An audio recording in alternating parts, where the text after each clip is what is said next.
Yes, as we continue on the Cheap Heat WrestleMania Spectacular. Come on. The friggin' guy is here. Bray Wyatt. There's nothing. Yeah. Come on. This is definitely the winner of guys we're gonna interview that I would most like to hang out with in real life. Is that your way of asking him on a date? Listen, by the end of this interview, my opinion might have changed. But just like when you see these guys roll in, this is the guy you want to get a beer with. Yeah. Hawaiian shirts just say party. They just read party. Let's go. Do you realize that when your ring attire was coming together, that you were sort of changing the game in that now fans who want to dress up for a wrestling show can just wear a certain kind of outfit? Yeah, they can go to Goodwill, and now they're dressed up as Bray Wyatt. I think my sole mission was to bring the Hawaiian shirt back. You're doing it. On a global scale, we need to bring it back. Look how comfortable I am. Look at you. Look very comfortable. Everyone else, I saw Stardust is wearing a freaking spandex. That's Mevlar. It's Mevlar. Mevlar. I'm wearing a Hawaiian shirt and jeans, looking like a man, Yeah. That's good. You're totally like you look like yourself, but you don't look like you're trying at all. As we were getting started, I'm wearing my WCW Where the Big Boys Play original T-shirt because I'm a G. And you were saying that you were a big WCW guy growing up. Obviously, in your family, that makes sense. Oh, it can make sense everywhere, though, because there's plenty of places you can watch with that regard. What era were you most into, and who were you most into in WCW? Oh, I don't know exactly what era, what years, but when I was young, they used to do the WCW tapings at MGM Studios in Orlando. And I would go there with my brother, and we would watch. We would just sit and watch, 6 tapings. Bam, bam, bam, bam, bam. And the 2 guys I remember most were Vader and Sting. Oh, yeah. Sting was the man there, And he's still the man here, walking around about to take on Triple H at WrestleMania. How cool is that? But it's almost as cool as taking on Undertaker. Yeah, almost as cool.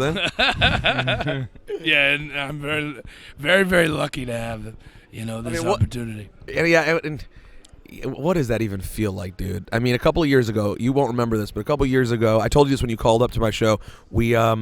I was going to the after party, and you and your brother were standing on line, and they didn't have your name on the list. They were like, "I'm sorry," and you were saying your last name, and I'm like, I remember you talking to me about that. Yeah, and I said, no, this guy should be in the party, trust me.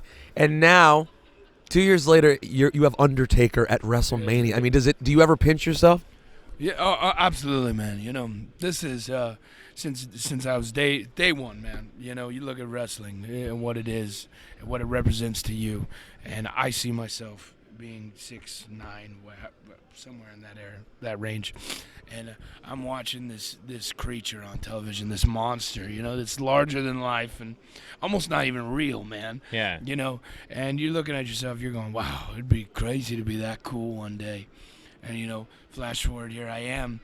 I've done almost everything I've ever wanted to do, and all I have left is to beat Undertaker at WrestleMania. It's real, It's we're here in the moment. We're less than 72 hours away, right? I mean, how crazy is that? I can't imagine. I got to tell you. I mean, I've had good moments, and I think in everyone's career, you hit like these momentary plateau, these things, these little achievements, and you're like, well, this is a big weekend for me. This is a big. But I mean, it's always cool to talk to someone when you're on the precipice. Listen, this has all been big. Yeah. When you started at NXT, every step you've taken has been big. This step is the biggest so far. Year, yeah. I mean, I'm talking out of body experience here in a couple hours for me. I mean, how. I know you probably won't be able to get too much into this, but how much personal interaction experience over the time that you've been around have you had with Taker? 0. Come on. No joke. 0. You don't know that man particularly? No. Did you ever meet him as a kid? As a child, I have, yeah. But as a grown man, no. Bray Wyatt, the wrestler, no? No, never. Does that make it more exciting? That's 100% legit,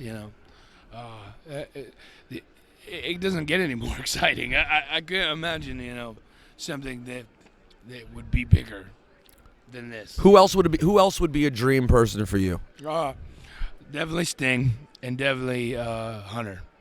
I definitely want to take on. I have to. He's another one.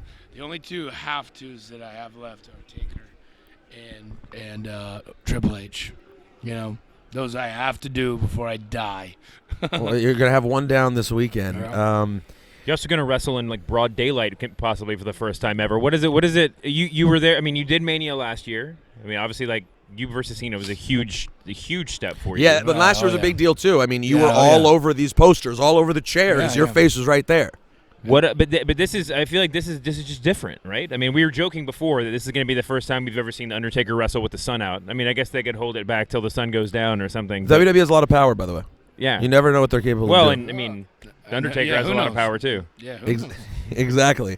That's what my thought is that it is just before the main event. I do not think they want Undertaker to walk out while it's light. I just don't think it happens. Sting, I think they can handle it more because his brand doesn't mean the same thing. Taker, I think, has to come out when it's dark. Yeah. And I think we'll end up seeing it at what will be around 7 o'clock on Sunday. It's so weird. The time thing is so weird for me. To be out here and everything being so early is so bizarre. This is your life. Very bizarre. You're traveling everywhere. It's always a different time of day. Wherever, I mean, like, how do you keep track of your, like, do you just check your clock and just hope that it's right? Yeah, basically. I'm not used to staying in this time zone for this extended amount of time. It's usually, we're in and we're out. Yeah. We're in and we're out. Central, Mountain, blah, blah, blah. I'm very much used to the East. But I like the idea of this. Where did you grow up? Florida. Yeah, Florida. All in Florida? Well, I've bounced around all over the place, territories and this and that. That's what I was going to say. So, Yeah, I mean, but Florida was the most fun. Florida, yeah. And Majority.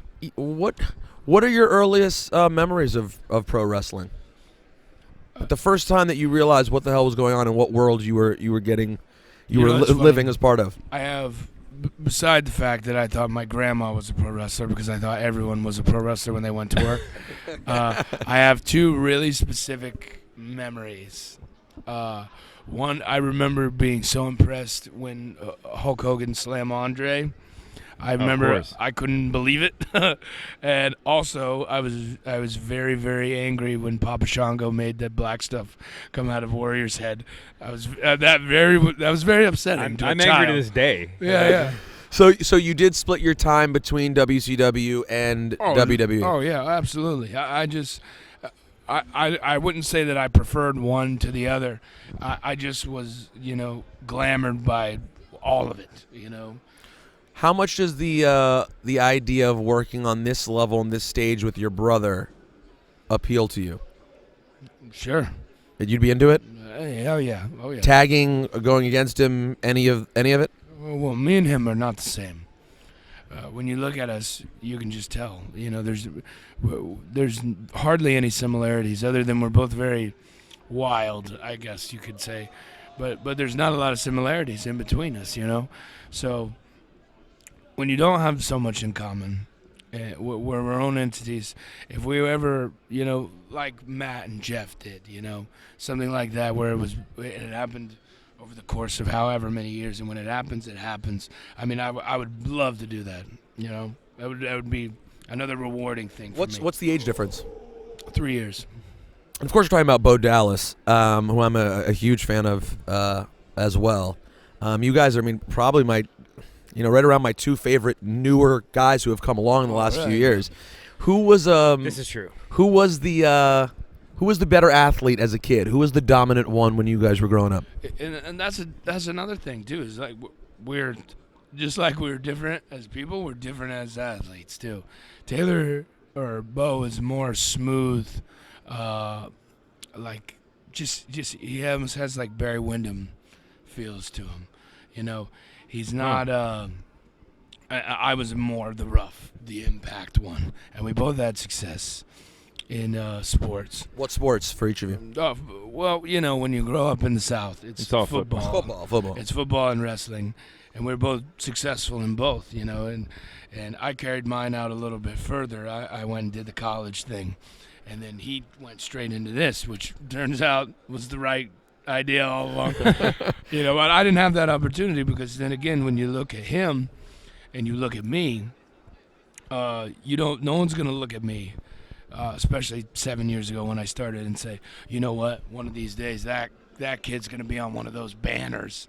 No one looked at me and said that, so I kind of had to grab them by the throat and force them to notice me. Whereas it was a little bit different for him, because he was so much more natural at this than I was. When you got your initial look the first time you came in, which angle was that again? When you first popped up on our television? Oh, for the Nexus stuff. Yeah, it was the Nexus invasion. Yeah. So when that happened, the Nexus thing was a big deal, and then it kind of goes away to a certain degree. Did you have the moment of like, was that it? Like, were you worried that you weren't going to get the full look, and that was the opportunity? I remember when a man told me that I was going to be called Husky Harris. And I remember looking at him, and the only thing I could think of was, this is not right. This is not what I will be remembered for. I know that you're wrong. And it took me into the darkest period of my life, but it was what I needed and what I wanted, and I just didn't know it. It was once it was over, it was devastating to me because you know, it was everything taken from me. But when I got out of that prison, you know, I realized that I was free, and now I could really, you know, connect and be who I wanted to be. I got sick of being told that I fit this mold, and I had to be this, and I had to wear the cowboy boots, and I had to wear trunks and shave my face and have another name and say the things that they wanted me to say when it was never me. I wanted to project, and I was so much more. I had so much more to offer them. So when they let me free and they cut the shackles off my hands, I was more than ready to tell the world, whether it be one person sitting in front of me, 10 people out in an arena, or 100,000 million watching me. I just wanted them to know who I am and that I had so much more to give. Yeah, I mean, when I interviewed Triple H a while ago. I mean, a year ago, more. And he gets a lot of people give him a lot of credit for, you know, NXT, for the whole, you know, the Performance Center, everything that's going on now. But he always uses you as the example, where he says, like Bray Wyatt's not because of me. Bray Wyatt's because of Bray Wyatt. But you know, I mean, but there's lots of, you know, people talk about Triple H. There are a lot of rumors that, you know, Dusty Rhodes had a lot to do with, you know, when you like finding your way. Talk a little bit about that, about you know, kind of coming out of that dark part of your life and figuring out how to become Bray Wyatt on TV. Well, there was influences, you know. Dusty Rhodes, big influence. Yeah, I spent a lot of time with him trying to figure out who I was, and it wasn't as much of trying to figure out what kind of character I was trying to give people. It was you got to figure out you, kid. You're all over the place. You know, channel this. You're so intense. He said, you're such an intense person. You have to figure out how to package it and put it into something, and quit being, you know, so everywhere. And, you know, that's exactly what it is. Influences like Dusty Rhodes and, you know, Dr. Tom Pritchard and Norman Smiley, Waylon Mercy. You know, those people. All-time favorite. Yeah, Jake Roberts as well. Those people came across. Perry Saturn's another one, and really helped me kind of figure out who I was and what I wanted to do. And then when you look at Triple H, here's a guy who gave a kid an opportunity. And he did, when especially maybe no one else would have. For some reason, he gave me an opportunity, and you know, I owe him a great amount. Well, listen, that is definitely true, and people get handed the ball, but the bottom line is, when you've got the ball, you've run with that bitch. I appreciate that. Hey, Bray, thank you so much. Enjoy Sunday. I mean, that is a special moment for your life, and we'll all be excited to see you do it. I will do my best. Bray Wyatt taking on The Undertaker on Sunday. Thank you, man. Right on, man.